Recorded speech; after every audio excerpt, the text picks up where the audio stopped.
हरिहंताणं नमो सिद्धाणं नमो आयर्याणं नमो वज्रायाणं नमो लोये सवसाहुणं वन्दे तु सवसिद्धे ध्रुवमचलमणोऽमं गदिं पते गोच्छामि समय पाहुडे मिणमो सुध केवली वणिदम् नमः समय साराय स्वानुभूत्या चकासते चेत् स्वभावाय भावाय सर्वभावांतरच्छिदे जिन स्वानुभूति से खिरी मम स्वानुभूति श्री विमल धारा जैन श्रुत आनंद अमृत से भरी समता प्रवाह बहावती रागादि विकल्प तोड़ी के माँ सरस्वती प्रतिभाव वंदन दृष्टि निज में जोड़ी के दृष्टि निज में जोड़ी के। ग्रंथराज समय सार जी है, भरत क्षेत्र के महान समर्थ आचार्य जिन्हें याद किया जाता है महावीर भगवान और गौतम स्वामी के बाद हुए हैं न होएंगे मुनिंद्र कुंद कुंद से। इन कुंद कुंदाचार्य देव जैसे मुनि न तो हुए हैं और न ही भविष्य में होंगे। भविष्य तो कौन कहे, लेकिन जो कार्य इन्होंने किया है वो कार्य जगत में करने वाले कोई अन्य दिखाई नहीं देते हैं। माहौल नहीं दिखता है, वर्तमान काल ऐसा है, अवसर्पणी काल चल रहा है, गिरावट का काल है, निरंतर गिरता चला जा रहा है माहौल, आचरण, श्रद्धा, विश्वास, ज्ञान, समर्पण, सब कुछ। तो कैसे कहें कि इन जैसे दृढ़ समर्थ आचार्य भविष्य में हो सकेंगे। इस पंचम काल में तो दुर्लभ दिखते हैं और भूतकाल में तो ऐसे कोई हुए नहीं जिन्होंने डंके की चोट पर इस तरह वस्तु स्वरूप का प्रतिपादन किया हो, निडर हो करके, निर्भीक हो करके। कौन अज्ञानी है कि जो डर रहे हैं वे अज्ञानी हैं, जो राग द्वेष कर रहे हैं वे अज्ञानी हैं। यहाँ अज्ञान शब्द का अर्थ अकेला राग द्वेष नहीं करना, यहाँ अज्ञान शब्द का अर्थ मिथ्यात्व सहित राग द्वेष करना। कल 3 उदाहरण देकर के ये चर्चा यहाँ की थी। एक तो अज्ञान से ही भागने वाले हिरणों की चर्चा की। अज्ञान से ही भागते जो मृग रेत को जल मानकर, तो रेत को जल मानने वाले पहले प्रकार के अज्ञानियों की चर्चा की। ठीक है। फिर दूसरे प्रकार की बात कही कि अपनी ही अज्ञानता के कारण रस्सी को सर्प मान करके जो डर रहे हैं। ये 2 बातें इस 58 नंबर के कलश में कल सामने आई थी। अज्ञान से ही डरें तम में रस्सी विषधर मानकर। ये दोनों ही राग द्वेष को बतलाने वाले उदाहरण यहाँ दिए हैं।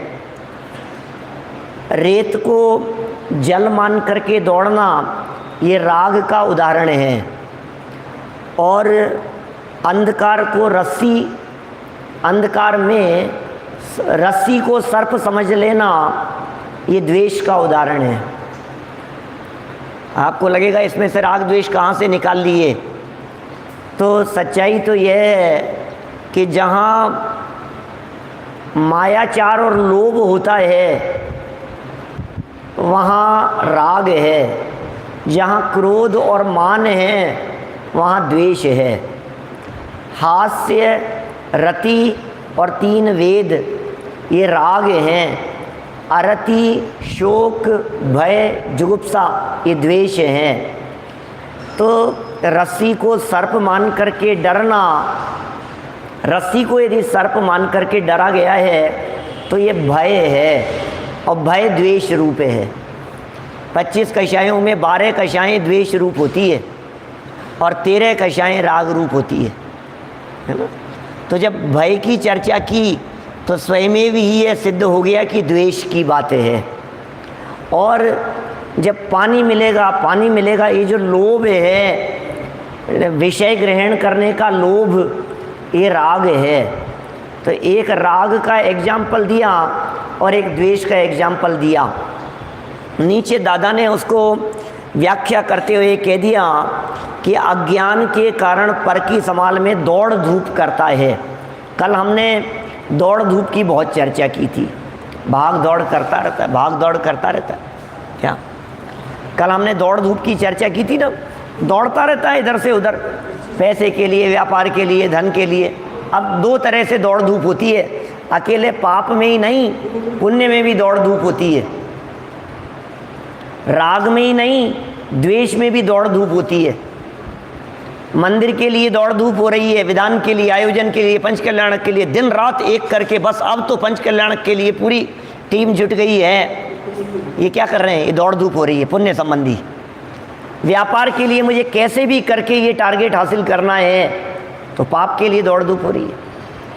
अब इसमें राग द्वेष लगाओ क्या?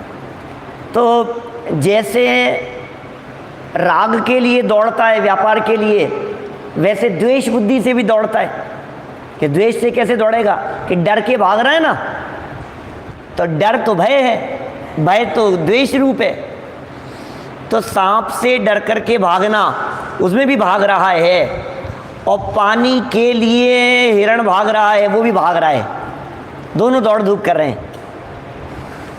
पानी के लिए हिरण दौड़ रहा है ना, वहाँ पानी दिख रहा है, वहाँ पानी दिख रहा है। ऐसे ही अज्ञानी जीव को विषयों में सुख दिख रहा है। कभी इधर दिखता है, कभी उधर दिखता है, कभी उधर दिखता है, कभी इधर भागता है, उधर भागता है। भागम भाग लगी हुई है इसकी। तो कभी सुख के लिए भाग रहा है, ये राग के लिए दौड़ है। और कभी डर कर के भाग रहा है क्या? ये द्वेष रूप दौड़ है। और यहाँ जिस राग द्वेष की चर्चा कर रहे हैं, ये राग द्वेष अज्ञान जन्य राग द्वेष है। और अज्ञान में मिथ्या दर्शन ज्ञान चारित्र को शामिल किया था। माने यहाँ जो दौड़ धूप की चर्चा चल रही है, ये अज्ञान पूर्वक दौड़ धूप की बात है। आपको लगता है कि जीवन में नहीं उतर रहा है, समझ में नहीं आती। अब जीवन में अब ऐसा लगता है कि थोड़ा सा कम हो।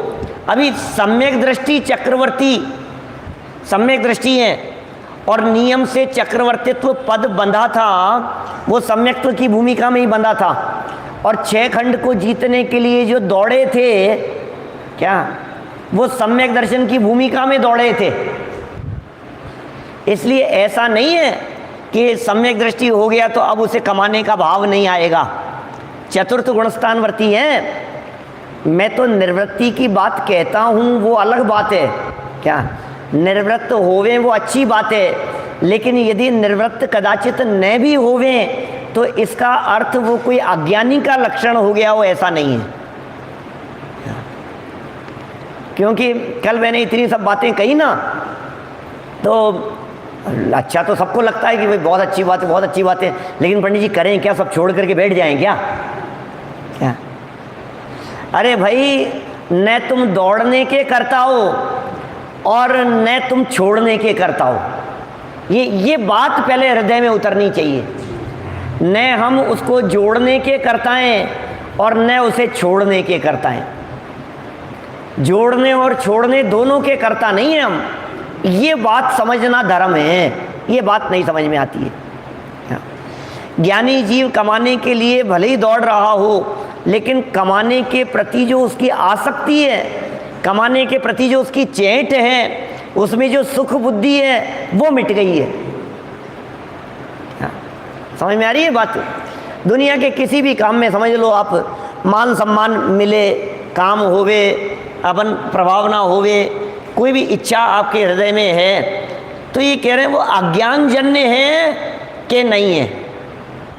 ज्ञानी को ऐसी इच्छा होती होगी कि नहीं होती होगी? उन्होंने कह दिया साहब निकांक्षित अंग का धारी है, ज्ञानी की तो नहीं होती। निशंकित अंग का धारी है तो शंका नहीं होती उसको, कांक्षा नहीं होती उसको। बच्चों को अच्छा पढ़ाऊँ लिखाऊँ ये इच्छा नहीं होती होगी सम्यक दृष्टियों को, उसके बच्चे तो अनपढ़ ही रह जाते होंगे। नहीं, ऐसा नहीं, बराबर इच्छा होती है उसको कि मैं बच्चों को पढ़ाऊँ लिखाऊँ, अच्छा योग्य बनाऊँ, अच्छे संस्कार दूँ, मतलब सब उसको भी इच्छा होती है।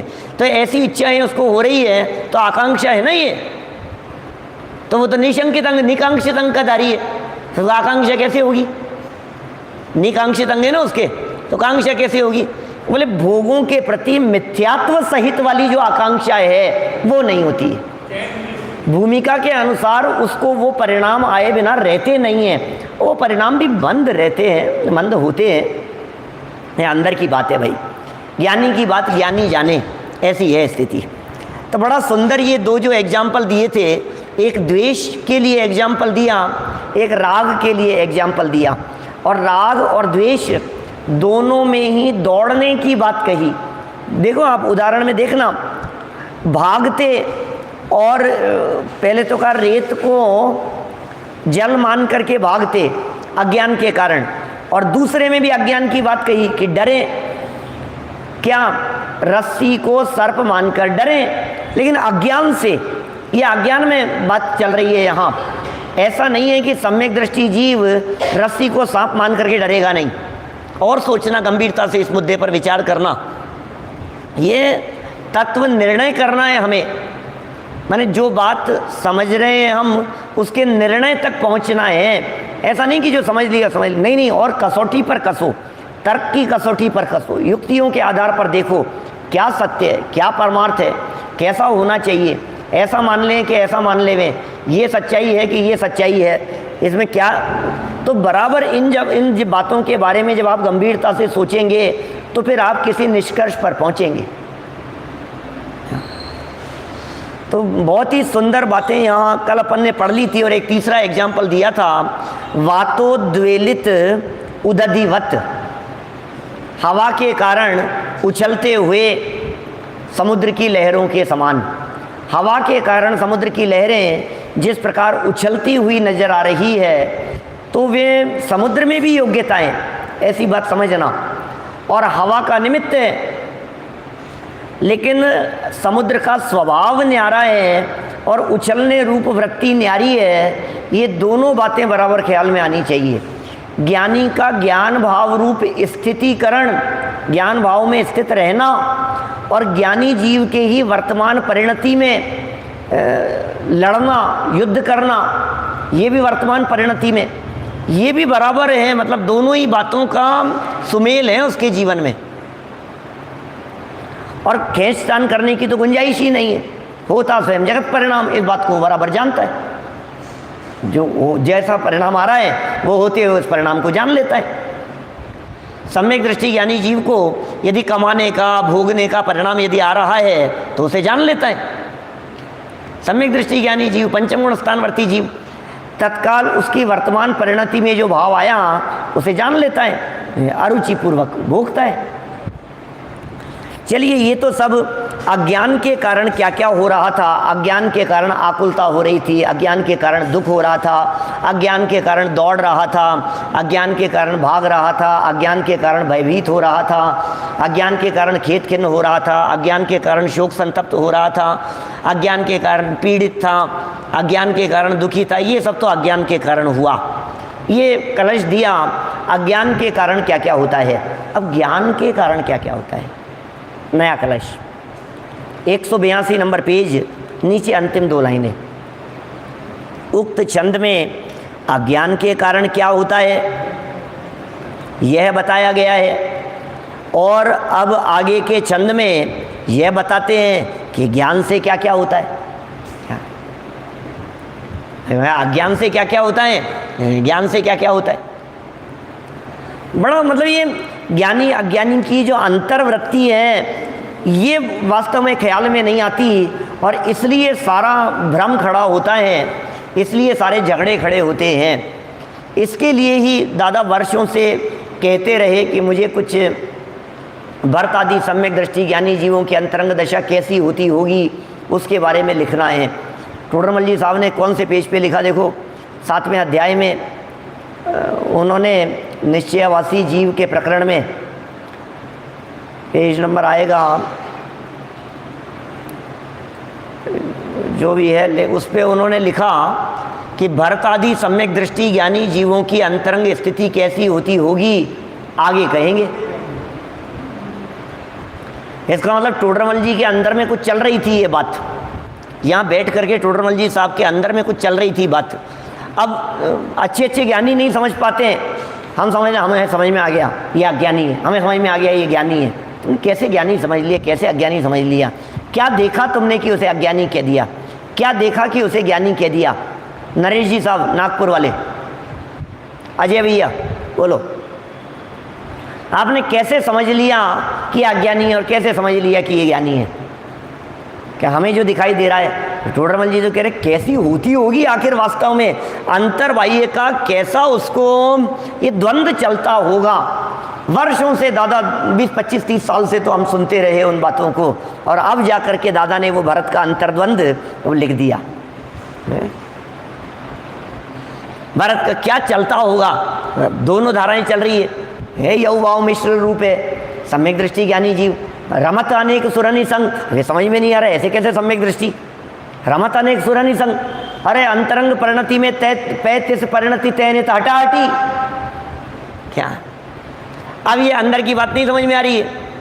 बाहर नारक कृत दुख भुगते, अरे ये काय का सम्यक दृष्टि है? ये लड़ रहा कट रहा है, मार रहा पीट रहा है, दुखी हो रहा है, ये कैसा सम्यक दृष्टि है? नहीं, अंतर सुख रस घटाघटी, ये ज्ञानियों ने जो लिखी है बातें, क्या पेज नंबर 207 पर है उसमें, क्या तो देखिए बड़े गजब गजब की बातें हैं भैया। ये बातें हृदय में अंतरंग में उतरनी चाहिए, और ये यदि उतर जाएगी तो फिर आपको द्वंद्व नहीं होगा। और ये द्वंद्व कदाचित ज्ञानी होने पर चलता भी होगा, ऐसा नहीं है कि सम्यक दृष्टि ज्ञानी, क्योंकि एक्चुअल में चलता है। सम्यक दृष्टि ज्ञानी जीव के अंतर में ये द्वंद्व अनिवार्य रूप से चलता है, और यही कारण है जितेंद्र जी साहब मलकापुर वाले, माने यही कारण है कि जहाँ जहाँ ज्ञानियों ने लिखा है वो उस द्वंद्व को अनुभव करते हुए लिखा है। चाहे दौलत राम जी हों, चाहे टोडरमल जी साहब हों, चाहे बनारसी दास जी हों, वो अंतर में तो वो द्वंद्व चलता ही है। ऐसी स्थिति होती हो तो फिर क्या होता होगा, क्या करें, लेकिन फिर भी सहज शांत रहता है वो द्वंद्व चलते हुए ही, क्योंकि वो द्वंद्व भी भूमिका अनुसार है। सम्यक दृष्टि ज्ञानी जीव के जीवन में चलने वाला जो द्वंद्व है वो भी भूमिका अनुसार है।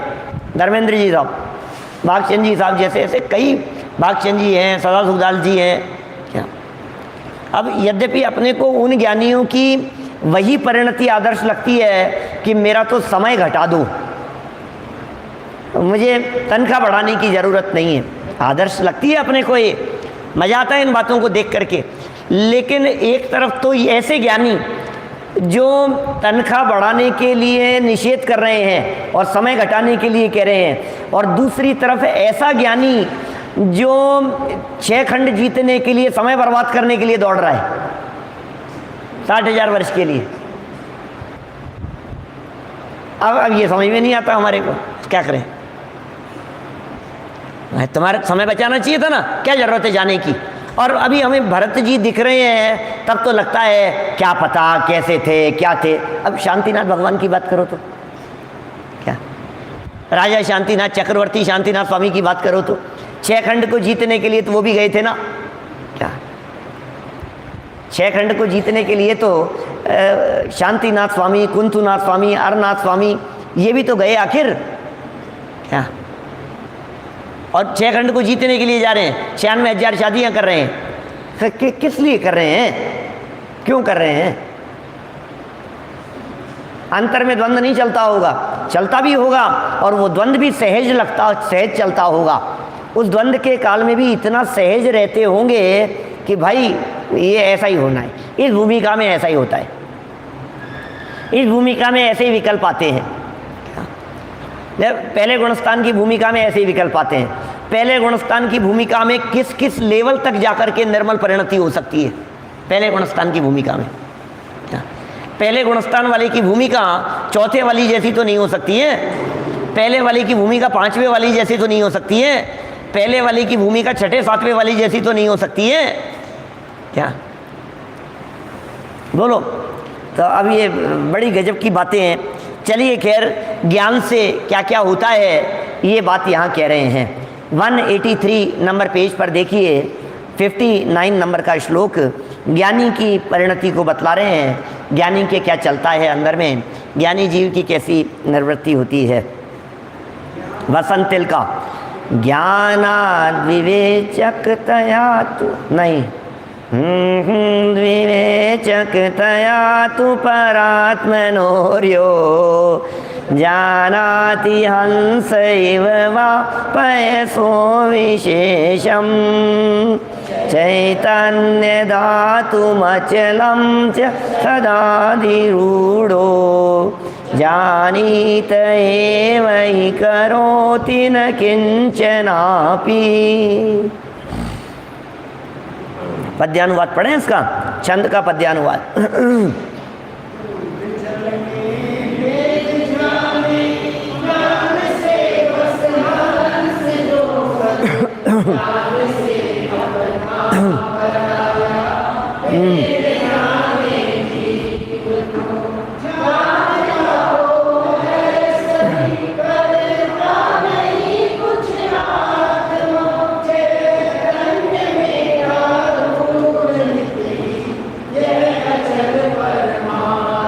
वाह।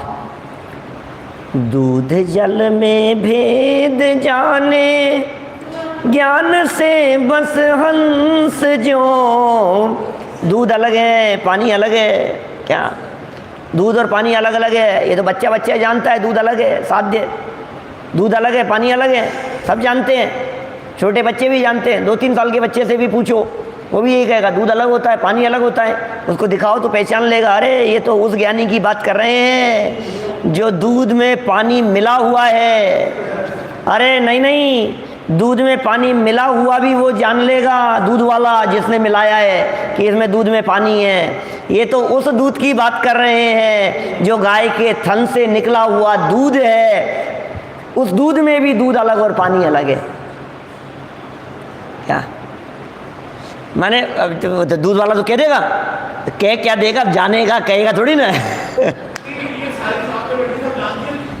क्या बोलो। तो दूध जो है, जो गाय के थन से तत्काल निकलवा करके लाए हो आप अपने आंखों के सामने, अब इसमें पानी का नामो निशान नहीं है। ऐसे दूध को भी जब हंस ग्रहण करता है तो क्षीर नीर विवेकी कहलाता है वो। क्षीर दूध, नीर पानी, क्षीर नीर विवेकी है। भाई संजय जी वैद साहब मलकापुर वाले, बोलो क्या कह रहे हैं? सद्ज्ञान से अपना पराया भेद जाने जीव त्यों। सद्ज्ञान से ही अपना भी और पराया भी। सद्ज्ञान से अपना पराया भेद जान लेते हैं ये जीव भी। सच्चे ज्ञान से अपने और पराये का भेद जान लेते हैं। जानते तो हैं सभी को, करता नहीं कुछ आत्मा। क्या मैं जान तो सकता हूँ, करूँगा कुछ नहीं। वास्तव में कर्ता धर्तापन हो ही नहीं सकता है। जब हम ज्योतिष ज्ञान की चर्चा करते हैं, जब हम निमित्त ज्ञान की चर्चा करते हैं, जब हम भविष्य ज्ञान की चर्चा करते हैं, अवधि ज्ञान मने प्रिय ज्ञान की बात कर लो, और भी किसी इस तरह के दिव्य ज्ञान की बात कर लो, बोले इन ज्ञानों के माध्यम से जाना तो जा सकता है क्या, लेकिन बदला नहीं जा सकता है। जान तो सकते हो, मात्र जानना। चेतन का काम मात्र जानना है, बदलाव करना चेतन का काम नहीं है। ये कहे कि मैं बदल दूंगा, अरे नहीं, आपकी जन्म कुंडली को देख करके ऐसा पता लग रहा है कि ऐसा आपके साथ में होने वाला है, ऐसी घटना घटने वाली है।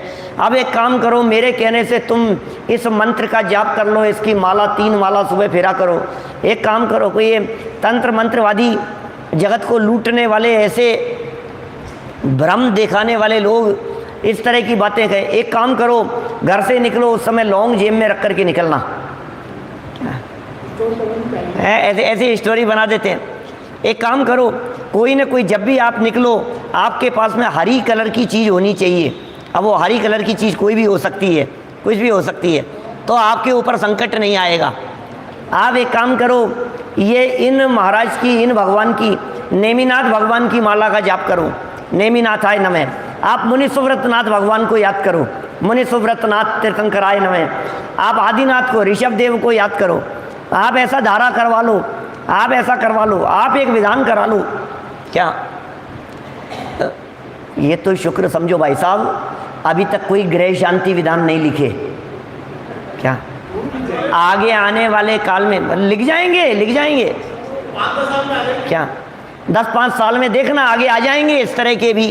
क्या गृह शांति विधान, और गृह शांति विधान तक भी चलो कोई बात नहीं, शांति विधान तो है, गृह घर की शांति के लिए है। फिर रोग निवारण शांति विधान, क्या फिर अम्मा जी के लिए अलग शांति विधान, फिर बच्चों के लिए अलग शांति, ऐसे चलेंगे क्या?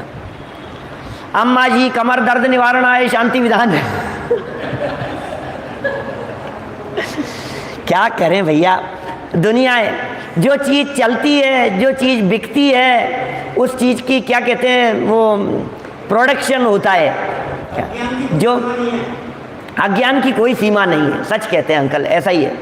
अज्ञान की कोई सीमा नहीं है, कहाँ तक चले। और जो चीज़ बिकेगी भैया, उसी की तो फैक्ट्रियाँ लगेगी, जो माल बिकेगा। आप सोचिए, बीच में अन्ना हजारे की टोपी चली थी, क्या क्या अब जो भी हुआ हो, लेकिन गांव-गांव में वो टोपियाँ ही बन बन करके बिकने लगी हैं। कितना चलने लगा बतलाओ मेरे को। ऐसा किया, जहाँ देखो लोगों को तो कुछ ना कुछ। अभी कोरोना आया बीच में, तो वो सैनिटाइजर का बिजनेस चलने लगा। गांव-गांव में लोगों ने सैनिटाइजर सैनिटाइजर सैनिटाइजर खूब फैक्ट्रियां लगा ली, बना बना करके बेच रहे हैं। लोगों को तो मौका चाहिए, जो चीज़ चलेगी वो चीज़ बनेगी, उसकी फैक्ट्रियां लगेगी। मास्क के बिजनेस कितने चले बतलाओ, ऐसा ही हुआ ना, मास्क लगाओ मास्क लगाओ, कितने चलते रहे ये सब चीज़ें। अब मैं कहता हूँ, अब किस चीज़ की ज़रूरत है दुनिया को? दुनिया को इस चीज़ की ज़रूरत है, पैसे वालों को इस चीज़। पंडित जी एक काम करो ना, अम्मा जी की तबीयत बहुत ख़राब है, इसके लिए कोई एक विधान करा दो। बोले चिंता मत करो सेठ साहब, इतना पैसा लगेगा, लेकिन आपके अम्मा जी के लिए स्पेशल शांति विधान बनाऊंगा, उनकी तकलीफ दूर करने के लिए। क्या ऐसा ही हो जाएगा? क्या बतलाएं, ये सब ना समझी के काम है। क्या सब चल रहा है, सब चल रहा है भाई साहब, दुनिया भर में क्या क्या चल रहा है। हम कहाँ कहाँ तक बातें कहते रहे हैं आपको, लेकिन ये सब अज्ञान की कोई सीमा नहीं है। ये बड़ा सुंदर वाक्य है, माने अज्ञान की कोई सीमा नहीं है, अज्ञान का कोई अंत नहीं है। अज्ञानी क्या कर बैठे पता नहीं, क्या जितना करे उतना ही कम है इस अज्ञान की उस स्थिति में। अज्ञान में क्या क्या नहीं करता है, अज्ञान में क्या क्या नहीं कर बैठता है, और अज्ञानी जीव क्या कर सकता है? सब कुछ कर सकता है वो अज्ञानी जीव, सब कुछ कर सकता है। वैसे आचार्य देव कह रहे हैं अज्ञानी भी कुछ नहीं कर सकता, मानता है, समझता है, मान्यता में करता बनता है। सद्ज्ञान से अपना पराया, भेद जाने जीव जो जानता तो सब है, नहीं करता कुछ आत्मा, लेकिन करता नहीं है वो आत्मा। जान सकता है लेकिन कर नहीं सकता है। चैतन्य में आरूढ़ नित्य ही यह अचल परमात्मा, चैतन्य में ही यह आरूढ़ है, चैतन्य में ही जिसके कदम बढ़ रहे हैं, चैतन्य स्वभाव में ही जो लीन रहने वाला है। कैसा अचल परमात्मा, ओहो क्या ऐसा चैतन्य धातु में लीन रहने वाला। चलिए देखिए नीचे अर्थ पढ़ते हैं। बात तो लगभग यही है जो अपन ने कर ली है। जिस प्रकार हंस दूध और पानी में अंतर को जान लेता है, उसी प्रकार जो जीव ज्ञान के कारण विवेक वाला होने से आत्मा और पर पदार्थों के भेद को जान लेता है, वह अचल चैतन्य धातु में सदा आरूढ़ होता हुआ, उसका आश्रय लेता हुआ मात्र जानता ही है। किंचित मात्र भी करता नहीं होता, मात्र जानता ही है, किंचित मात्र भी करता नहीं होता। तात्पर्य यह है कि स्व पर के भेद को जानने वाला ज्ञाता ही है, करता नहीं। स्व पर के भेद को जानने वाला ज्ञाता ही है, स्व पर के भेद को जानने वाला करता नहीं है। स्व और पर के भेद को जानेगा ज्ञाता है वो, बस भेद जानने वाला ज्ञाता है। और इस भेद जानने से होता क्या है, क्या बोलो?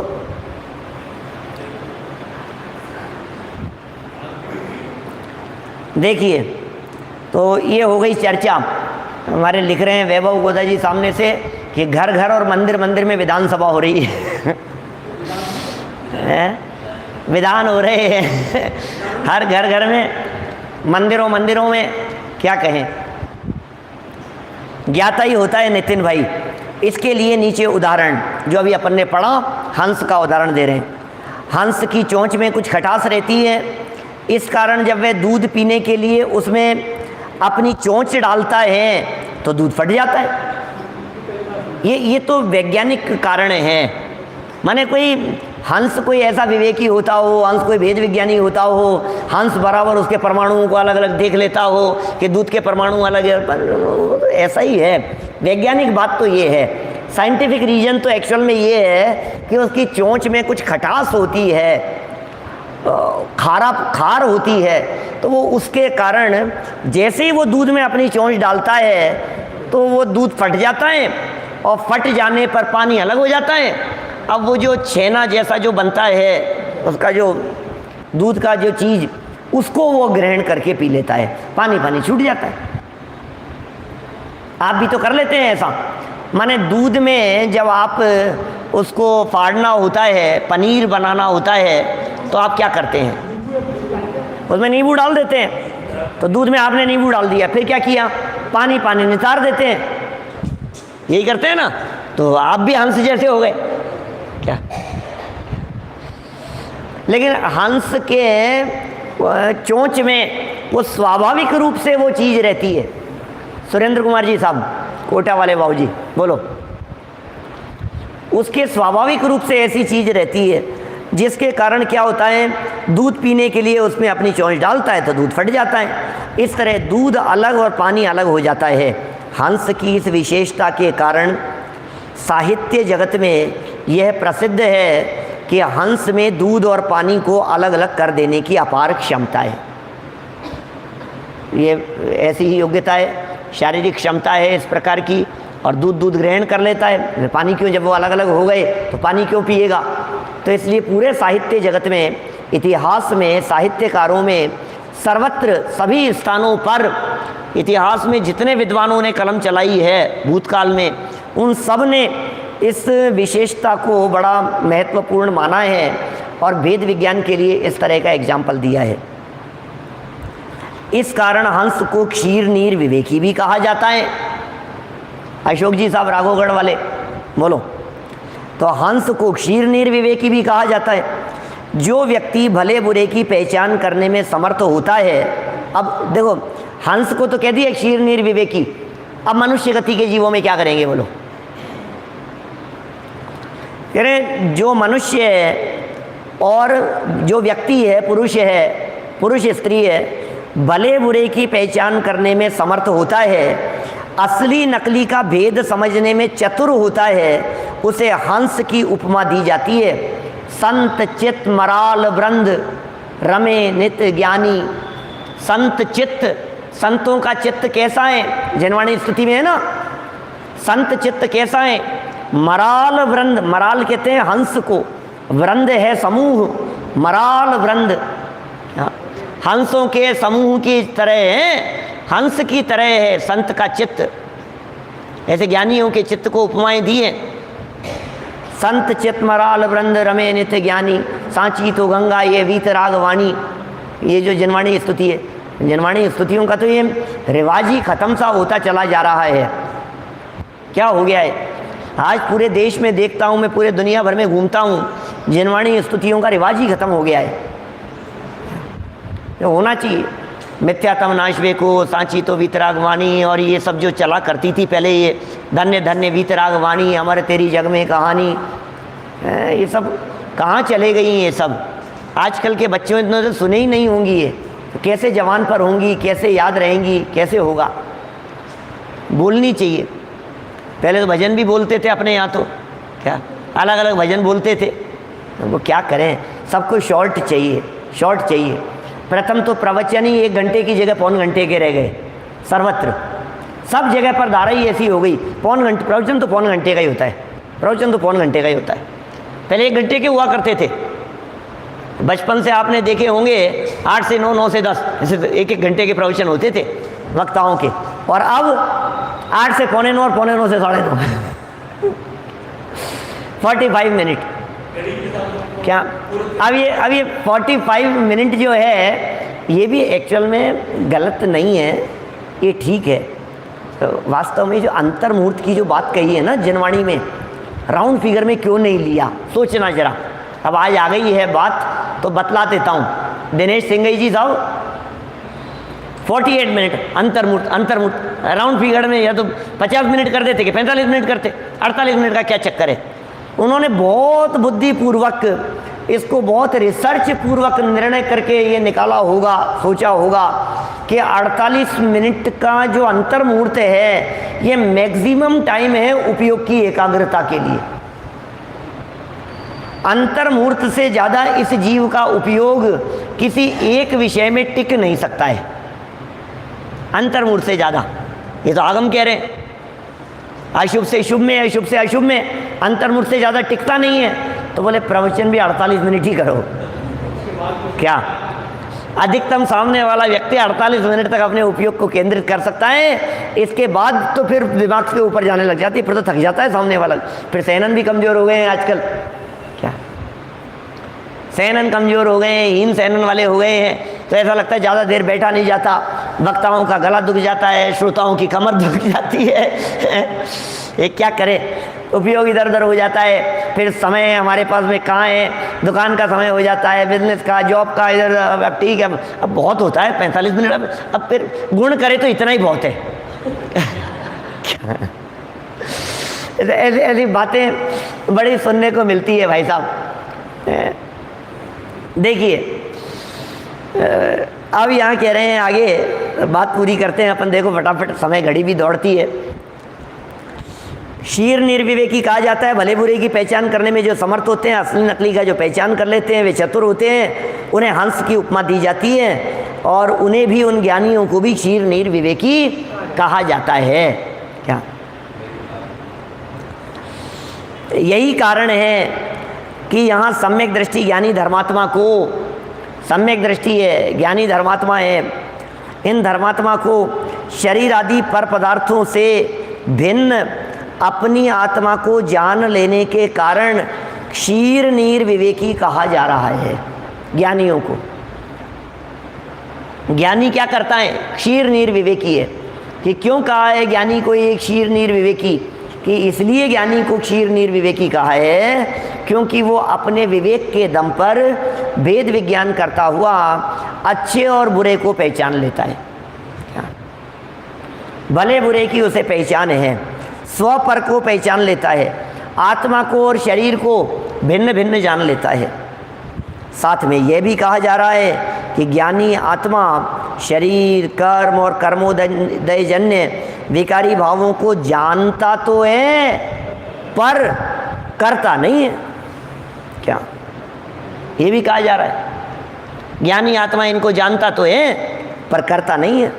उनका तमाशगीर ही रहता है, उनका तमाशा देखने वाला ही रहता है, ज्ञाता दृष्टा ही रहता है, करता धरता नहीं बनता। आहा, ये बड़ा गजब का स्वरूप है। अमृत चंद्राचार्य देव ने प्रवचन सार परिशिष्ट में जो नए बतलाए, उनमें अंत के 6 नयों का ग्रुप है अंत में, और उसमें उन्होंने प्रेक्षकवत देखने की बात कही, तमाशगीर बनने की बात कही। क्या ये तमाशगीर करता नहीं है, तमाशगीर ही रहता है, तमाशा देखने वाला ही रहता है, देखने वाला है, बस देखते रहो, देख देख करके मस्त रहो। हमारे पंडित जी साहब, ज्ञानचंद जी साहब विदिशा वाले, वे कई ऐसे उदाहरण दिया करते थे। कहते थे भाई ज्ञानी तो मस्त रहता है, देखते रहो, जगत के परिणमन को देखो और देख करके मुस्कुराते रहो। क्या रास्ते में चलते चलते गाड़ी खराब हो गई, क्या गाड़ी खराब हो गई। अब ज्ञानी अज्ञानी सब गाड़ी में बैठे हुए थे, पूरा परिवार बैठा हुआ था, सब निकल करके बाहर आ गए। अब निकल करके बाहर आ गए, अब सब आकुलित हो रहे हैं, ये क्या तरीका है, आपको पहले देखना चाहिए था, पहले जांच करके आना चाहिए था, पहले चेक नहीं किया, हवा तो शुरू से ही कम थी, ऐसा था, वो भी कोशिश कर रहा है, उसमें वो नहीं है, पेट्रोल, जो भी समस्या है गाड़ी वाला सही करने में लगा हुआ है, लोग उसमें लगे हुए हैं, और ज्ञानी जीव उनसे बात करता है गाड़ी से, तो भैया क्या स्वतंत्र परिणमन है। ज्ञानी उस ज्ञान जगत के परिणमन को देख करके मुस्कुराता रहता है, वो तमाशगीर बन करके रहता है, करने धरने वाले कुछ नहीं है। अरे ये तमाशा हो रहा है जगत का, ये जगत का तमाशा है, ये जगत का मेला है दीपेश जी, हाँ ये जगत का मेला है, ये जगत का तमाशा है। इस तमाशे को ज्ञानी बन करके ज्ञाता दृष्टा भाव से देखते रहो। क्या बोलो लुहाड़िया जी, ऐसा नहीं है, फिर और ज़्यादा चिल्लाएगी। नहीं समझ में आई आपके, आप लोगों के क्या समझ में आएगी? ये कह रहे हैं वाइफ चिल्लाती रहे तो आप मुस्कुराते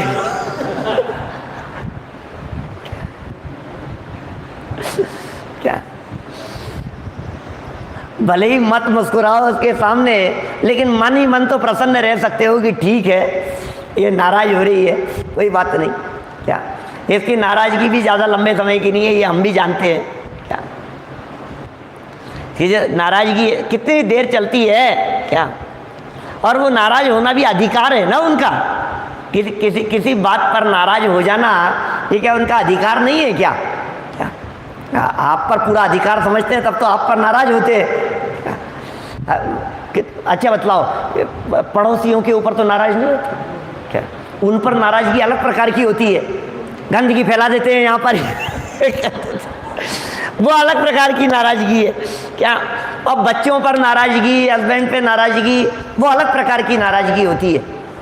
तो ये सब अपनेपन का भी सूचक है ये नाराजगी।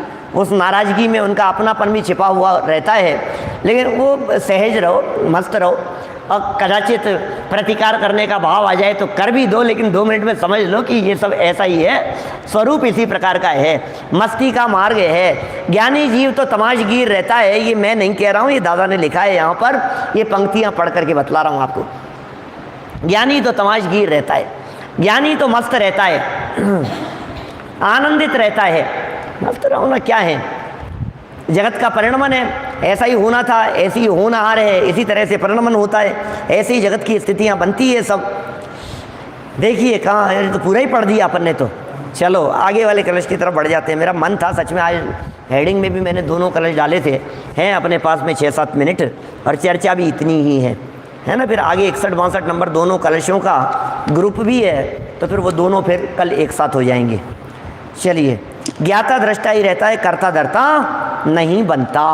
तो इस तरह ये 59 नंबर के कलश की बात हुई। आगामी कलश पढ़ते हैं जिसमें ज्ञान की महिमा बताई गई है, जुड़ा हुआ है ये कलश।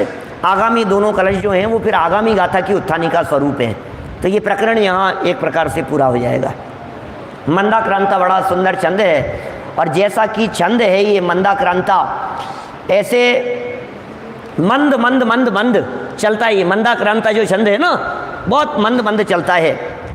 ज्ञानादेव ज्वलन पैसो रोशनी से व्यवस्था, ज्ञानादेवो लसति लवण स्वाद भेद व्युदास है, ज्ञानादेव स्वरस विकसन नित्य चैतन्य धातु, क्रोधादेश प्रभवति भिदा मिंदति कर्तृभावम। क्या कैसे चंदों की धुन यदि पकड़ में आ जाए आपके, तो मंद मंद ऐसे झूमते झूमते मंदाक्रांत है ये। क्या है भैया, पद्यानुवाद पढ़ें, देखें आगे वाले पेज पर, 184 नंबर पेज पर देखें। हो अडिल छंद है ये भी कौन सा है? विष्णु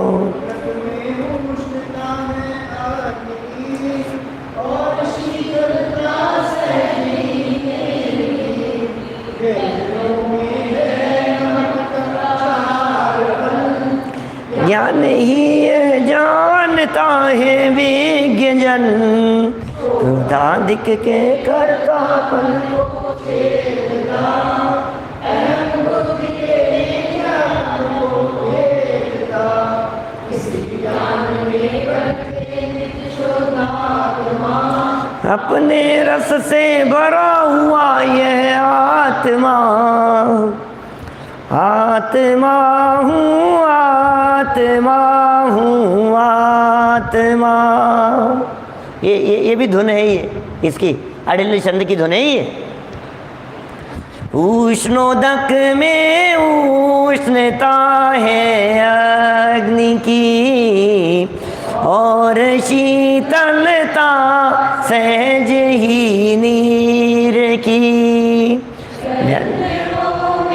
है नमक का क्षारपन, ज्ञान ही ये जानता है विज्ञ जन,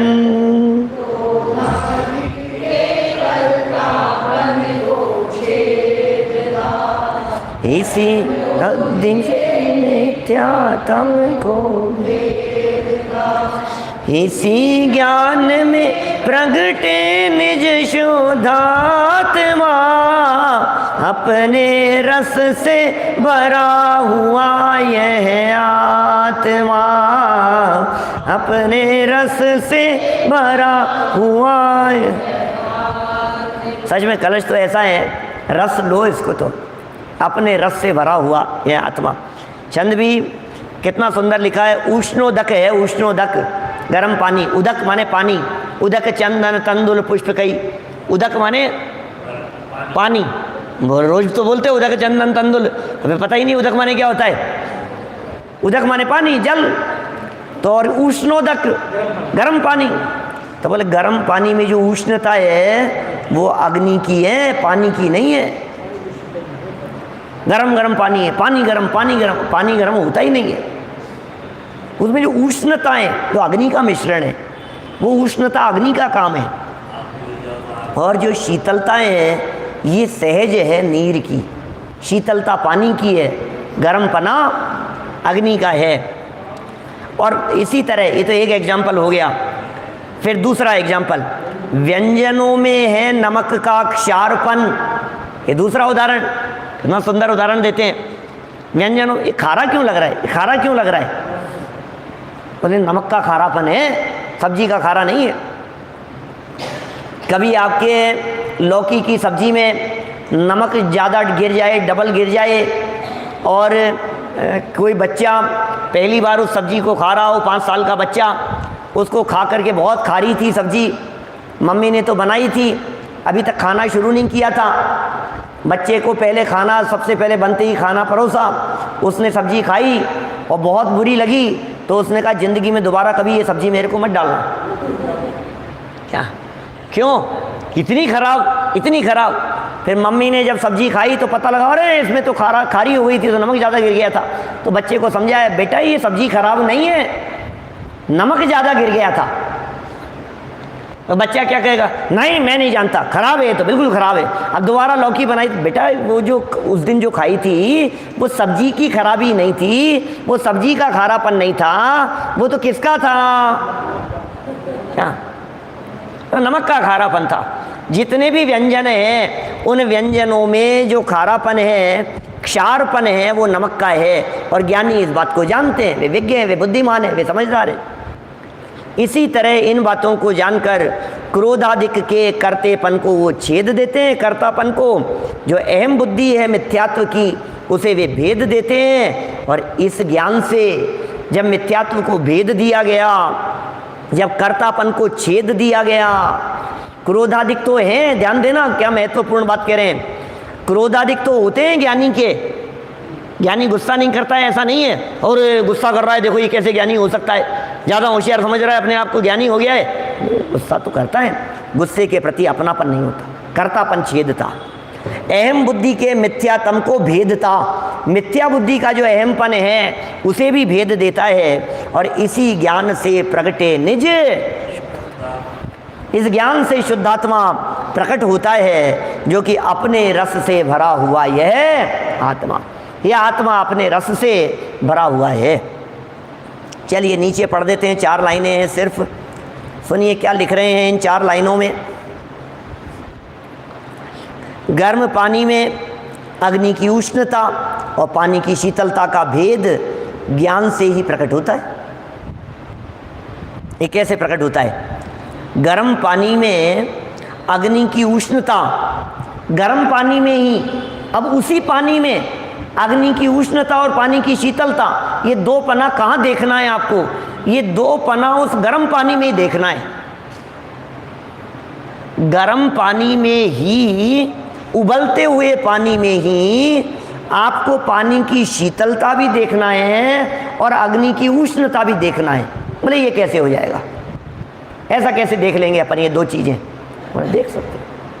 यदि उसमें पानी में शीतलता न होवे तो जलती हुई अग्नि के ऊपर वो उबलता हुआ पानी डालो तो अग्नि को बुझा कैसे देता है?